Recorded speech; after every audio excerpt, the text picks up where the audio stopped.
நாச்சியார் திருமொழியில் 8ஆம் திருமொழியில் 5ஆம் பாசுரம் பார்க்கலாம்.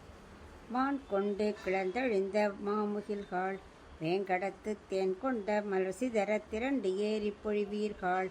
ஊன் கொண்ட வல்வுகிறாள் இரணியனை உடலிடந்தான் தான் கொண்ட சரிவளைகள் தருமாகில் சாற்றுமினே.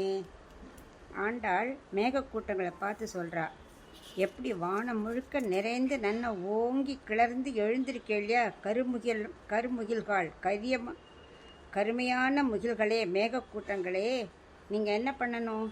வேங்கடத்தில், அதாவது திருவேங்கட மலையில் எப்படி நல்ல தேன் நிறைந்த மலர்களும் அப்படியே சிதறுமோ அந்த மாதிரி அங்கே போய் மேலே ஏறி மழையாக பொழிய போகிறீர்களே, நீங்கள் என்ன பண்ணணும்? அங்கே போய் நல்ல சதைப்பற்று கொண்ட வலிய நல்ல பலமுள்ள அந்த இது இருக்கு இல்லையா, நகங்கள், அதால் இரணியனோட உடலை பிளந்து எடுத்தார் இல்லையா பகவான், அவர்கிட்ட போய் எங்கிட்டேருந்து கொண்டு போன கீழே விழுந்த வளையல்கள்லாம் தர மாதிரி நல்லா உறக்க சொல்லுங்க அப்படிங்கிறா.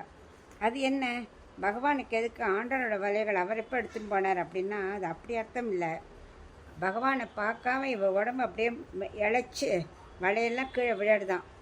பகவான் வந்துட்டாருன்னா அப்படியே கை வளை அப்படியே உள்ளே போயிடும், உடம்பு பெருத்துடும், வளையல் என்ன ஃபிட் ஆகிடும். அதனால் வரணும்னு அர்த்தம். அதை தரத்துக்கு நீங்கள் சத்தமாக சொல்லுங்கோங்கிற, அந்த விஷயத்தை நீங்கள் சத்தமாக சொல்லணும் அப்படிங்கிற.